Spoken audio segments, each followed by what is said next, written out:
The observation deck of Stellar Nexus Station hung like a crystal tear in space, offering an unobstructed view of the galaxy's heart. Senior diplomat Sarah Chen stood at its edge, her dark eyes fixed on a distant flash of light. Another world falling to the Helios Dominion's warships. The station's gentle hum couldn't mask the weight of the moment. Madam Chen. A soft voice interrupted her thoughts. Her aide, Raj Patel, approached with a holographic display flickering between his fingers.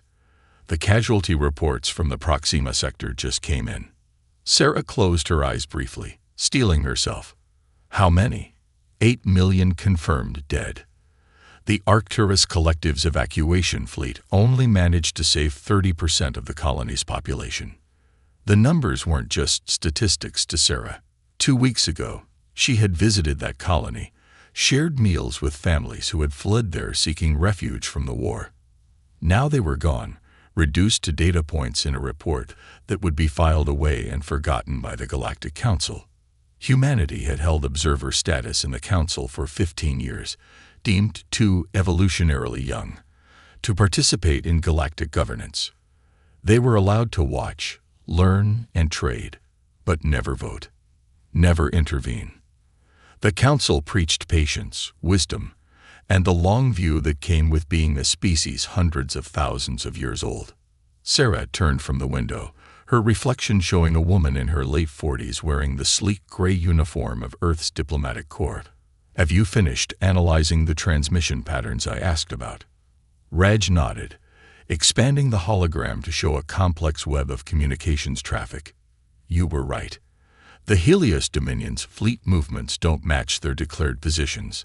They're not just targeting military installations, they're systematically destroying civilian infrastructure across the neutral zones. And the Council? Still debating sanctions. Raj's voice carried a hint of bitterness.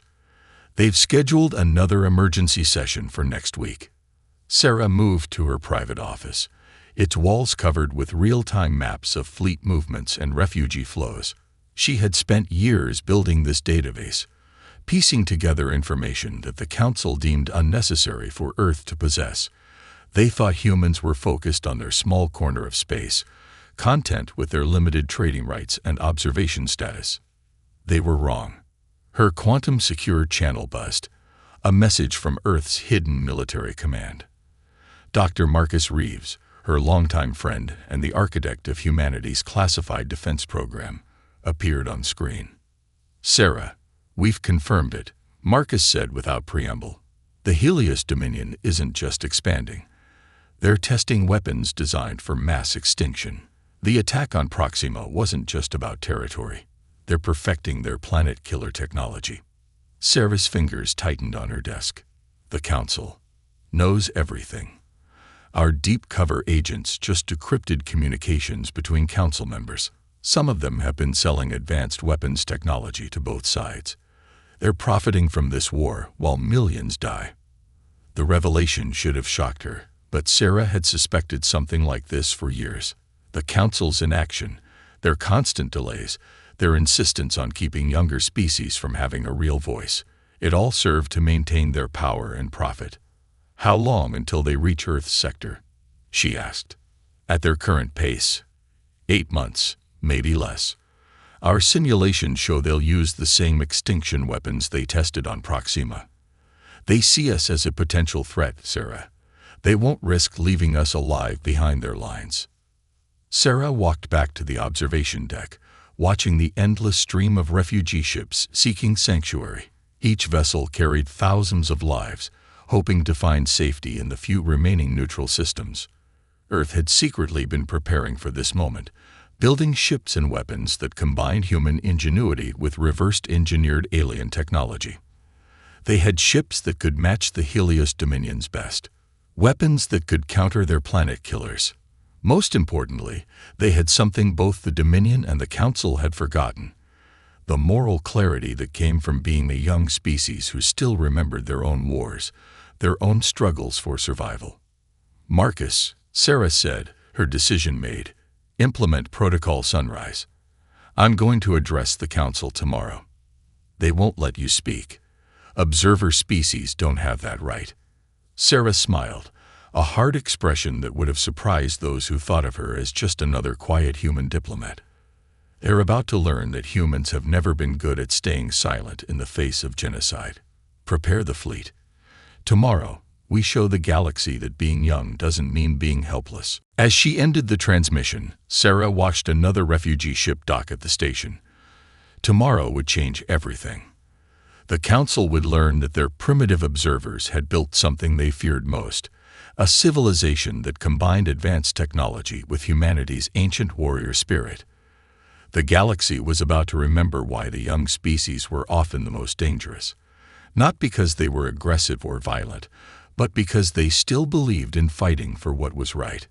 The Council chamber's vast amphitheater stretched upward into darkness, its curved walls lined with holographic displays showing the latest atrocities. Sarah Chen stood in the observer's gallery, watching the Arcturus Collective's representative plead for help. The crystalline being's voice modulator couldn't hide their desperation. The Helios Dominion has crossed every line, the representative's translated voice echoed. They're not just destroying our worlds, they're making them uninhabitable for millennia. Billions are fleeing, but there's nowhere left to run. Sarah's secure tablet vibrated. Another message from Earth's hidden fleet command. She opened it discreetly, her expression unchanged as she read the update. Humanity's warships were in position, cloaked and waiting. 15 years of secret preparation, of reverse engineering alien technology, while appearing to be simple traders and observers, had led to this moment. The Council's senior minister, a towering figure with iridescent scales, raised his hand for silence. We understand the collective's concerns. We will increase sanctions on the Dominion and send observers to document any violations of galactic law. Sanctions. The collective's representative's crystalline form flickered with emotion. Our people are dying. The Dominion's planet killers are approaching the Vega sector. 3 billion refugees are trapped there. Sarah checked her tablet again. The Vega sector, just as their intelligence had predicted. The Dominion wasn't just waging war. They were following a carefully planned extermination campaign. Each world they destroyed pushed more refugees into shrinking safe zones, creating perfect targets for their weapons of mass destruction. The Council recognizes Earth's observer, a bored voice announced. Sarah looked up, surprised. She hadn't requested to speak. Then she saw Dr. Marcus Reeves entering the chamber, wearing his formal military uniform. He shouldn't have been there. Earth's military presence on the station was supposed to be minimal. Marcus approached the central platform, his steps measured and confident. The Council members stirred uneasily. They weren't used to seeing Earth's military officers in their chamber. Honored Council, Marcus began, his voice carrying clearly. Earth requests permission to present evidence regarding the current conflict. Denied, the senior minister said immediately. Military matters are not the concern of observer species. Marcus smiled, and Sarah recognized it. The same hard smile she'd worn yesterday. He activated a device, and suddenly, the chamber's holographic displays changed. Instead of showing refugee ships and ruined worlds, they showed something that made the Council members freeze. Detailed records of their weapons sales to both sides of the conflict. Earth has been watching. Marcus continued, his voice harder now. We've documented every shipment of advanced weapons you've sold to the Dominion. Every technology transfer that violated your own laws. Every credit of profit you've made while billions died. The chamber erupted in shouts and demands. The senior minister's scales darkened with rage. This is an outrage. Security, remove this human immediately. I'm not finished, Marcus said, raising his voice above the chaos. We've also documented the Council's deliberate suppression of evidence about the Dominion's planet killers. You knew they were developing extinction weapons. You knew their planned targets. And you did nothing. Sarah stood and walked to join Marcus on the platform. Together, they faced the Council that had dismissed humanity as primitive for so long. Humanity formally requests emergency speaking rights under Article 47 of the Galactic Charter. Sarah announced.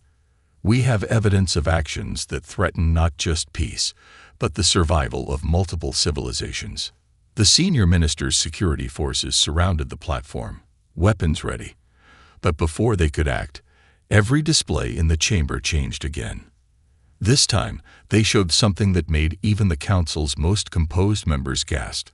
Images of Earth's hidden fleet decloaking near every major council world. "We are not asking for permission to speak," Sarah said into the sudden silence.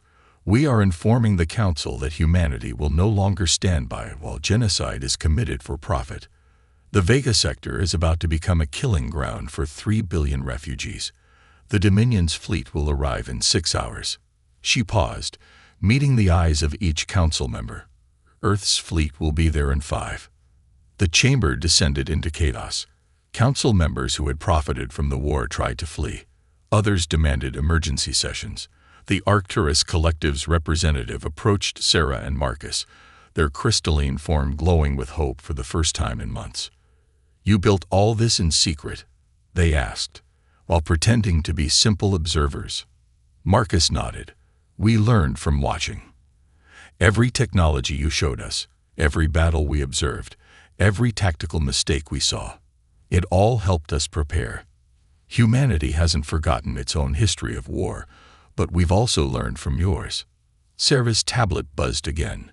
Earth's full Security Council had just voted unanimously. She opened a general broadcast channel to the chamber. "To all civilizations who still believe in justice," her voice cut through the chaos. "Humanity is officially entering this war. Not for profit or territory, but because there are times when standing aside is the same as being complicit. We will protect the Vega sector's refugees. We will stop the Dominion's planet killers. And then we will help rebuild what this war has destroyed." She turned to the senior minister, who stood frozen on his platform. "You thought keeping humanity as observers would prevent us from interfering. Instead, you gave us time to prepare, to build, and to plan. Now you'll learn why young species are often the most dangerous, because we haven't forgotten how to fight for what's right." As Sarah and Marcus left the chamber, emergency alarms began blaring throughout the station. The galaxy was about to change.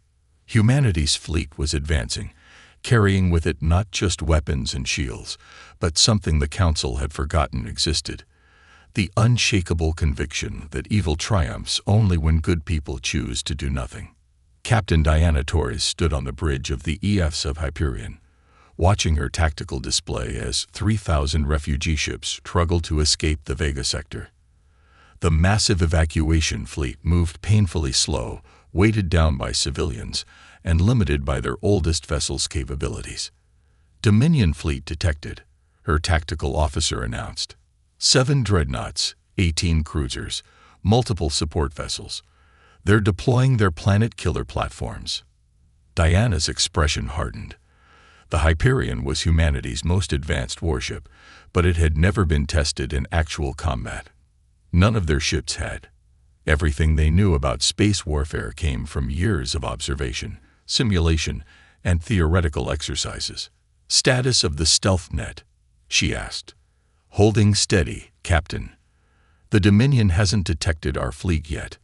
Earth had hidden its true technological capabilities for years, combining reverse-engineered alien tech with humanity's unique approaches to warfare. The stealth net was their own innovation, a web of quantum-linked satellites that could hide entire battle groups until the moment of engagement. "Message from command," her communications officer reported. "Ambassador Chen's diplomatic team has evacuated the Council station. We are cleared to engage." Diana opened a fleet-wide channel. "All ships, this is Captain Torres. For 15 years, we've prepared for this moment. The Dominion thinks they're hunting helpless refugees. They're about to learn why humanity spent so long watching and learning." She turned to her tactical officer. "Begin Operation Daybreak. Phase 1. Across the battlefield, dozens of seemingly innocent refugee ships suddenly transformed. Their civilian hulls reconfigured, revealing state-of-the-art weapon systems, They were Earth's Trojan ships, advanced warships disguised as civilian vessels, scattered throughout the refugee fleet as hidden guardians. The Dominion fleet detected the transforming ships and began to react, but they were already caught in humanity's trap. Phase 2, Diana ordered. Deploy the nullifiers. Small, automated drones launched from Earth's hidden ships. They were based on technology that the Council had deemed theoretically impossible. Devices that could locally alter the laws of physics. The Dominion's energy shields flickered and died as the drones created zones where their operating principles simply stopped working. Multiple Dominion ships have lost shields, Tactical reported. They're launching fighters. Phase 3. Diana commanded. All ships, execute Emergence Plan Delta. The stealth net dropped, revealing Earth's true fleet. Not just the Hyperion, but hundreds of warships appearing seemingly from nowhere, their positions carefully calculated to surround the Dominion force. It was humanity's first lesson to the galaxy. Never assume you're seeing everything. The Dominion commander's transmission cut through all channels. This is impossible. Earth is a primitive observer species. This is Captain Torres of the Earth Fleet, Diana responded calmly. For 15 years, you thought we were just watching. We were learning. Every tactic you used, every technology you revealed, every mistake you made, we studied them all. Now it's time for you to learn from us. The battle erupted across space. The Dominion ships were individually more powerful, their crews more experienced in actual combat. But humanity had spent years preparing specifically for this moment, developing counters to every Dominion tactic. When the Dominion ships tried to form their standard attack patterns, they found Earth vessels using modified versions of their own maneuvers against them. When they attempted to deploy their planet-killer weapons, they discovered that humanity had developed specific countermeasures for each one. Dominion dreadnought attempting to target the refugee fleet, Tactical warned. Not happening, Diana said. Execute Maneuver Constantine. The Hyperion and its escort ships performed a complex series of jumps, using short-range warp fields in ways the Dominion had never seen. They appeared inside the dreadnought's defensive formation, striking from angles their enemies had thought impossible. How are they doing this? The Dominion commander's frustrated voice carried over the command channel. These tactics, they're our own formations, but wrong. Changed. Diana allowed herself a small smile. We didn't just copy your tactics. We improved them. Humanity has thousands of years of military history to draw from. We took your space combat doctrine and combined it with strategies from Alexander the Great to modern guerrilla warfare. The battle continued for hours, but its outcome was decided in the first 30 minutes. The Dominion fleet, faced with an enemy that had counters for every tactic and weapons they didn't understand, began to retreat. Enemy fleet is pulling back, Tactical reported. Their remaining dreadnoughts are covering the withdrawal. Diana opened a channel to the refugee fleet. This is Captain Torres. The Vega sector is now under Earth's protection. All civilian ships proceed to the designated safe coordinates. We will escort you. As the massive refugee fleet began moving toward safety, Diana received a private message from Sarah Chen, who had coordinated the diplomatic side of the operation. The Council is in complete disarray, Sarah reported. The Arcturus Collective is formally requesting an alliance with Earth. More importantly, 3 other observer species have revealed their own hidden fleets. They followed our example, preparing in secret. The galaxy's younger civilizations are done being silent. Diana watched as her crews began rescue operations for damaged refugee ships. Today's battle had changed everything, but it was only the beginning. The Dominion would return, likely with new tactics and technologies. But they would find that humanity and their new allies had more surprises waiting. Send word to Earth, Diana ordered. Operation Daybreak was successful. The galaxy now knows that humanity has advanced beyond being mere observers, and we're ready to prove that being young doesn't mean being powerless. As her ships secured the sector, Diana knew that the real challenges were just beginning. But humanity had spent 15 years preparing for this moment. They had watched, learned, and adapted. Now it was time to show the galaxy that sometimes the best teachers are those who appear to be students. The Grand Archive of the Galactic Council, once a symbol of unchanging order, had become a center of chaos. High Archivist Zulix, a being of pure energy contained within an ancient crystalline matrix, watched as representatives from dozens of species crowded the usually quiet halls. They all wanted the same thing: access to humanity's historical records. Fascinating, Zulix observed, their energy form flickering with interest as they reviewed footage from the Battle of Vega. They combined the Dominion's own defensive formations with something they call Napoleonic square tactics. And here, this maneuver is based on ancient Earth naval warfare. Sarah Chen sat across from the archivist, representing Earth in this unofficial meeting. We found that space warfare isn't as different from historical naval battles as one might think. The principles of momentum, positioning, and controlled chaos remain relevant. The massive screens surrounding them showed various scenes from across the galaxy. The ripples from humanity's intervention were spreading faster than anyone had predicted. The Helios Dominion had withdrawn from 3 sectors, consolidating their forces. The corrupt council members who had profited from the war were facing trials. Most significantly, other primitive species were stepping forward.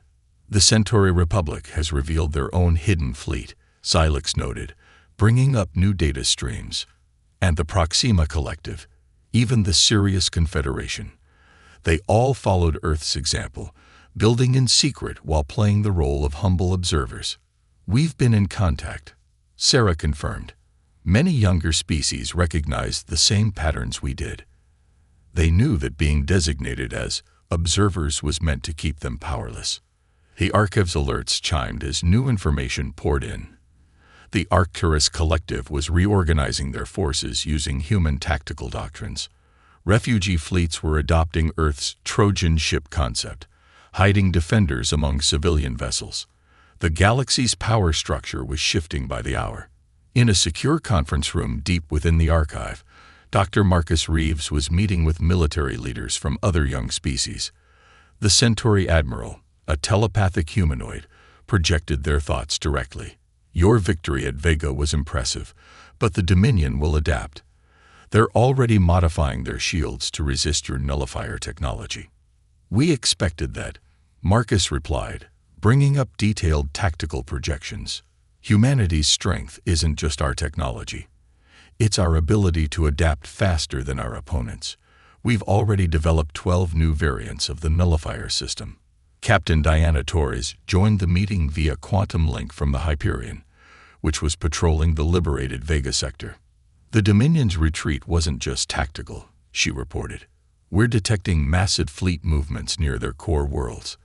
They're completely reorganizing their military structure." "Of course they are," a new voice said. Everyone turned to see High Commander Crix of the Helios Dominion enter the room. The tall, cybernetically enhanced being moved with careful precision, their chrome-plated exoskeleton gleaming under the archive's lights. Sarah Chen stood, her hand instinctively moving toward the concealed weapon she'd started carrying since the war began. "This is a closed meeting, Commander. I came to negotiate," Crix said, raising their hands in a universal gesture of peace. "What happened at Vega? It changed everything. Not just tactically, but philosophically." The commander's next words surprised everyone. The Dominion's leadership was wrong. About humanity, about the other young species, about everything. "We thought age brought wisdom, that millions of years of civilization made us superior. Vega proved us wrong." Marcus studied the Dominion commander carefully. "You're not just here to negotiate a ceasefire, are you?" "No," Crix confirmed. "I'm here because the Dominion needs to learn, to change, to evolve. We've spent too long relying on brute force and outdated assumptions. Humanity and the other young species, you think differently. You innovate. You combine old ideas in new ways." Sarah shared a look with Marcus. This was an unexpected development, but it presented an opportunity. What exactly are you proposing, Commander? An exchange, Crix said. The Dominion will withdraw from all contested sectors and support the prosecution of those council members who profited from the war. In return, we want to learn from you, not just military tactics, but your way of thinking, your ability to adapt and innovate. The room erupted in discussion. The Centauri admiral broadcasted skepticism, while the serious representatives argued for acceptance. Diana Torres, still watching via quantum link, raised the key question: how can we trust you? Crix's response was unexpected. Because we're afraid. Not just of your weapons or tactics, but of becoming obsolete. The Dominion has spent millions of years perfecting our technologies and strategies. Then humanity appears, watches us for 15 years, and completely upends our understanding of warfare. We can either learn to change, or we can fade into history. Sarah Chen rose from her seat, her diplomatic training helping her recognize a crucial moment in history. Perhaps this is what the galaxy really needed, she said. Not just an end to this war, but a reminder that true wisdom comes from being willing to learn, regardless of age. As the negotiations continued deep into the night, the screens of the Grand Archive continued displaying updates from across the galaxy. The old order was crumbling, but something new and potentially better was taking its place.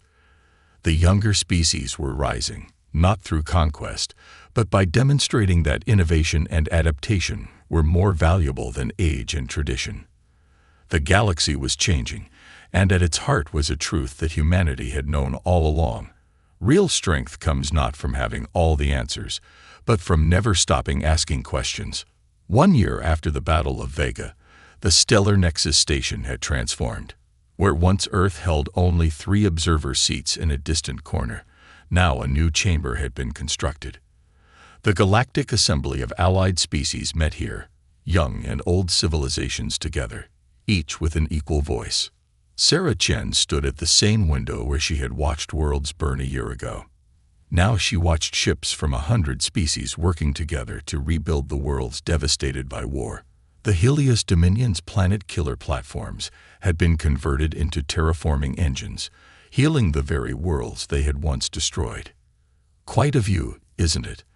Dr. Marcus Reeves joined her at the window. He wore a new uniform now, representing Earth's position as head of the Allied Species Defense Council. Hard to believe this all started with us pretending to be simple observers. The latest reports from the reconstruction fleet? Sarah asked. Better than expected. The Dominion's terraforming technology, combined with human ecological restoration techniques, is working miracles. 3 worlds that were thought permanently uninhabitable will be ready for recolonization within a decade. Their conversation was interrupted by Captain Diana Torres, now Admiral Torres, commanding the combined fleet that protected former war zones. We have a situation, she said without preamble. The deep space sensors have detected something unusual. In the new assembly chamber, representatives from 50 species gathered to hear the report. High Commander Crix of the Reformed Dominion stood beside Sarah as Diana presented her findings. 3 days ago, our long-range sensors detected this, Diana said, activating the chamber's holographic display. A massive structure appeared, clearly artificial, but of unknown design. It's approaching from intergalactic space. The chamber erupted in concerned murmurs. Xylix, the High Archivist, spoke first. In all our records, spanning millions of years, we've never encountered anything like this. That's not entirely true, Sarah said, stepping forward. During our years as observers, we compiled records of similar structures in ancient human science fiction. Our writers imagined encounters like this centuries ago. We've been mentally preparing for first contact with completely alien civilizations for generations. Commander Crix's cybernetic systems hummed as they processed this. You're suggesting we use human fictional scenarios as a basis for real diplomatic contact. Why not? Marcus asked. Those stories helped humanity develop protocols for exactly this type of situation. While the older species focused on maintaining the status quo, human writers spent centuries imagining every possible first contact scenario. "This is why we need both perspectives," Sarah said, addressing the entire assembly. "The older species bring millions of years of practical experience, while the younger ones bring fresh ideas and different ways of thinking. Together, we're stronger than either group alone." The assembly voted unanimously to adopt a modified version of humanity's first contact protocols. As the massive alien structure drew closer, the combined fleet took up escort positions, but they weren't led by dreadnoughts or warships. Instead, scientific vessels and diplomatic ships formed the vanguard. Sarah found herself on the bridge of the EFS Hyperion, now refitted as a diplomatic vessel, but still commanded by Admiral Torres. As they approached the alien structure, she reflected on how much had changed in just 1 year. "Message from the structure," Diana reported. It's responding to our greeting in every language we transmitted, including several we thought were dead." The next few hours would reshape the galaxy again. The structure was revealed to be an embassy ship from an intergalactic civilization, drawn to their galaxy by the massive energy signatures of the recent war. They had come not to conquer, but to invite the galaxy's species into a larger community of civilizations. In the negotiations that followed, humanity once again proved its worth. While the older species provided historical context and technological expertise, Earth's diplomatic team drew upon centuries of fictional first contact scenarios to navigate the complex cultural exchanges. "You know what this means," Marcus said to Sarah as they watched the first exchange of ambassadors. "Everything we went through, becoming observers, building in secret, even the war, it was all preparing us for this moment." Sarah nodded, watching as representatives from young and old species alike worked together to forge relationships with their intergalactic visitors. "We thought being designated as observers was a punishment, a way to keep us powerless. Instead, it taught us the most valuable lesson of all." "Which is?" Commander Crix asked, joining them. "That true strength comes from being willing to watch, learn, and adapt," Sarah replied. The older species had knowledge, but they'd forgotten how to learn. The younger species had innovation, but lacked experience. Only by working together, combining the wisdom of age with the creativity of youth, could we reach our full potential. As the galactic community prepared to join a larger cosmic civilization, Sarah returned to her old observation post one last time. The view hadn't changed. Distant stars still sparkled, ships still moved between them. But now she saw it with new eyes.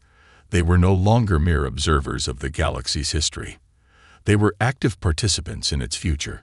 The war that had threatened to destroy them had instead forced them to evolve, to innovate, to come together. Humanity's greatest contribution hadn't been their weapons or tactics, but their ability to imagine different futures and work to make them real. As she watched an intergalactic diplomatic vessel dock with the station, Sarah smiled. The galaxy had learned what humanity had known all along, that sometimes the best way to face the unknown was with curiosity, creativity, and the willingness to learn from everyone, regardless of their age or origin. The era of silent observation was over. The age of exploration, cooperation, and endless possibility had begun. And humanity, along with all the species of their galaxy, was ready to take their place in an even greater community of civilizations, carrying forward the lessons they had learned. That true strength lies not in power or age, but in the ability to adapt, to learn, and to grow together.